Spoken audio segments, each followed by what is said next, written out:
আর আমরা প্রত্যেকে জানি যদি আমরা ভালো অভ্যেস রাখি এবং আমরা আমাদের খারাপ অভ্যেসকে ভালো অভ্যেসে বদল করি, আমরা জীবনে এগোবো না পিছিয়ে যাব? প্রত্যেকে এগিয়ে যাব। তো আমরা কিছু অভ্যেস বা আমরা এটাকে বলি হলো পিলার্স। আমাদের যেমন একটা ঘরকে মজবুত রাখার জন্য কিছু পিলার্স দরকার হয়, আমাদের ঠিক এরকম ভাবে কিন্তু 4টে পিলার্স দরকার আমাদের হেলথকে ঠিক রাখার জন্য। আর এই 4টে পিলার্সের যেমন 4 কর্নার্স বস বললেন, প্রতিটা পিলার কিন্তু সমানভাবে ইম্পর্টেন্ট। একটা পিলারকে যদি আমরা নেগলেক্ট করছি তাহলে কিন্তু ঘরের যেরকম একটা পিলার, ধরুন 4টে পিলারের উপর একটা পুরো স্ট্রাকচার দাঁড়িয়ে আছে, যদি একটা পিলার ওখানে ধসে যায় কিন্তু বাকি 3টে পিলারের সেই স্ট্রাকচারটাকে ধরে রাখতে মুশকিল হবে। প্রথম যে পিলারটা আছে তার নাম হলো এক্সারসাইজ। খুব সোজা, এক্সারসাইজ মানে হলো ওয়ার্কআউট করা। এবার সবাই ভাবেন এক্সারসাইজ ওয়ার্কআউট করা মানে জিম জয়েন করা, না। খুব সোজা, মর্নিং ওয়াক করতে পারেন, ইভিনিং ওয়াক করতে পারেন, জগিং করতে পারেন, স্কিপিং করতে পারেন, যা কিছু করতে পারেন, বাট আপনাকে শরীরটা চালাতে হবে, এটা ভীষণ জরুরি। যেরকম মোদিকের বিজনেসে আপনি যদি সাকসেসফুল হতে চান, একদম বেসিক স্টেপ যেটা কি, ঘর থেকে আমাকে বেরোতে হবে, একই না। ঘরে বসে থাকলে মোদিকের বিজনেস হবে না। তো আমি যদি হেলদি থাকতে চাই, আমার ফার্স্ট যে স্টেপটা আছে সেটা হলো এক্সারসাইজ। আমাকে শরীরকে চালাতে হবে। আমি নিজের এক্সাম্পল দিতে পারি। আমার এক আঙ্কেল আছেন যিনি জাস্ট মর্নিং ওয়াক করে তিনি কিন্তু নিজের সুগার লেভেলকে নর্মাল লেভেলে এনেছেন, জাস্ট মর্নিং ওয়াক। আমি আপনাদের বলছি না সব কাউকে জিম জয়েন করতে হবে, সবাইকে জিম জয়েন করতে হবে। যিনি করছেন ওয়েল এন্ড গুড, বাট আপনি এতগুলো যে উপায় বললাম তার মধ্যে একটা করুন অ্যাটলিস্ট। আর 24 ঘন্টার, যারা বলছেন আমি সময় পাই না, এটা আমরা কখনো মানবো না যে 24 ঘন্টার মধ্যে অ্যাটলিস্ট 1 ঘন্টা আমি নিজেকে দিতে পারি না। তো আজ থেকে, বরং এখন থেকে যারা এক্সারসাইজ করেন না তারা ঘর থেকে বেরোন, ওয়ার্কআউট করুন, এটা ভীষণ জরুরি আমার নিজের স্বাস্থ্যকে ভালো রাখার জন্য। তো প্রথম পিলারের নাম কি? এক্সারসাইজ, ই। নাম্বার 2 পিলারটা আরো বেশি ইম্পর্টেন্ট, আর সেটাকে আমরা বলি হলো অ্যাটিটিউড। অ্যাটিটিউড কথাটার মানেটা কি, এনি আইডিয়া? অ্যাটিটিউড সোজা ভাষায় যদি বলি বাংলায়, অ্যাটিটিউড দৃষ্টিভঙ্গি। খুব সোজা, দৃষ্টিভঙ্গি। একজন বলেছেন দৃষ্টিভঙ্গি, একদম ঠিক। এই অ্যাটিটিউডের সাথে আমাদের হেলথের ডাইরেক্ট কানেকশন আছে। কি অ্যাটিটিউডের সাথে? এটাই আছে, দেখবেন প্রচুর মানুষ না নিজের লাইফে স্ট্রেস ডেকে আনেন। আমি তো পারবো না, এই যে প্ল্যান আছে আমি মানুষকে কি করে বোঝাবো, প্রোডাক্ট যে আসছে আমি তো সায়েন্সের স্টুডেন্ট না, আমি মানুষকে কি করে বোঝাবো? ঠিক বলছি স্যার? সো এই যে স্ট্রেসটা আসছে আমার আননেসেসারিলি আমার লাইফে, এর জন্য কে দায়ী? আমার নেগেটিভ অ্যাটিটিউড। পজিটিভ অ্যাটিটিউডের এক্সাম্পল আপনারা সব থেকে বেশি, যারা আচ্ছা 2020-তে আমাদের সাথে যুক্ত কারা কারা ছিলেন এখানে? 2020-তে একটু হাত তুলবেন।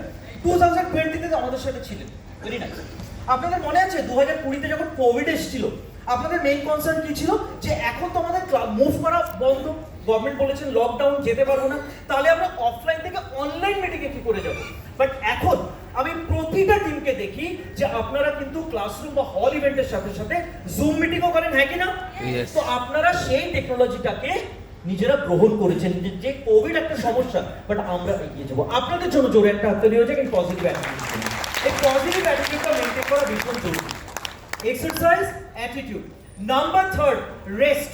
কতক্ষণ রেস্ট নেওয়া উচিত আমাদের 24 ঘন্টায়? ডক্টর কি বলেন?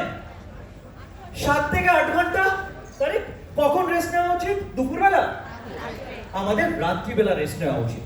বস একটা কথা বললেন যে এরকম প্রচুর মানুষজন আছেন যারা আপনি 1টা-2টো পর্যন্ত ইনস্টাগ্রামে থাকেন। আমরা একটা কথা বলি, আমরা সোশ্যাল মিডিয়াকে প্রমোট করি, মোদিকের বিজনেসে সোশ্যাল মিডিয়ার একটা বড় রোল আছে, কিন্তু সেটা আপনার নির্দিষ্ট সময় করতে হবে। রাত্রিবেলা যে সময়টা আমরা পাই 7 থেকে 8 ঘন্টা আমরা কেউ পাই না, আমরা 4 থেকে 5 ঘন্টা পাই। এই যে 4 থেকে 5 ঘন্টা আপনি পাচ্ছেন ম্যাডাম, ইয়েস স্যার, প্রত্যেককে আমি এখানে বলবো যতজন উপস্থিত আছে এই সময়টা কাজে লাগান, নিজের শরীরকে রেস্ট দিন। কারণ একটা মেশিনেরও কিন্তু রেস্ট দরকার হয় ঠিকভাবে কাজ করার জন্য, ঠিক আছে? সো এইটা ভীষণ ইম্পর্টেন্ট যে আপনার রেস্টটা প্রপার হওয়া ভীষণ জরুরি। মিনিমাম 4 থেকে 5 ঘন্টা যে সময়টা পাচ্ছেন একদম সাউন্ড স্লিপ হওয়া দরকার, ঠিক আছে? আর নাম্বার 4 হলো নিউট্রিশন। পৃথিবী এদিক থেকে ওদিক হয়ে যায়, 3 বেলার খাবার সঠিকভাবে খাবেন। আমি আবার বলছি, পৃথিবী এদিক থেকে ওদিক হয়ে যায়। সকালের খাবার ব্রেকফাস্ট, দুপুরের খাবার লাঞ্চ, নাম্বার 3 হলো রাতের খাবার ডিনার, কারেক্ট? এবং সঠিক পরিমাণে সঠিক টাইম মতো।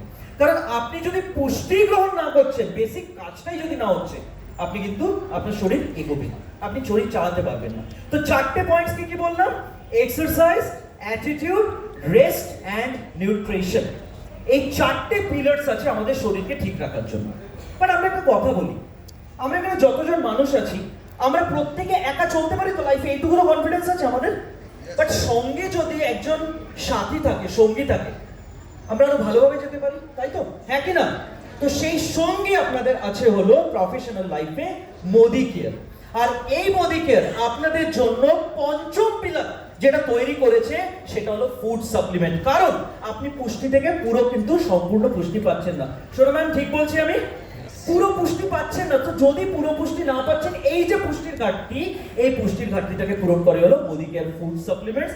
আমাদের প্রচুর সেগমেন্টসে প্রচুর ফুড সাপ্লিমেন্টস আছে, ডিফারেন্ট কাজ করে।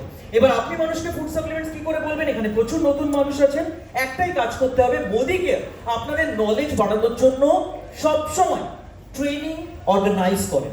ট্রাই করুন নিজের আপলাইনের সাথে টাচে থেকে সেই ট্রেনিং সেশনসগুলো অ্যাটেন্ড করার। আর যারা এক্সপিরিয়েন্স আছে তাদেরও বলবো যে আমরা সবসময় দেখতাম না যে এক্সামের আগে আমরা সারা বছর ধরে পড়েছি, কিন্তু রিভিশন করি। যত ট্রেনিং অ্যাটেন্ড করবেন তত কিন্তু আপনার নলেজ বাড়বে। তো এই 5টা পিলার্স যদি আপনি মেইনটেইন করতে পারছেন, মোদি কেয়ার বিজনেসে শুধু আপনার স্বাস্থ্য ভালো থাকবে না, আপনার বিজনেসের স্বাস্থ্য ভালো থাকবে। সবাই আছেন আমার সাথে? Exercise, attitude, rest, nutrition and supplement, that is earns. আজকে সময় কম, খুব ভালো লাগলো আপনাদের সামনে এসে। আমাদের আরো অনেক স্পিকার্স আছেন, তাদেরকে আমরা শুনবো। সো ততক্ষণ পর্যন্ত থ্যাংক ইউ সো মাচ, আবার দেখা হবে।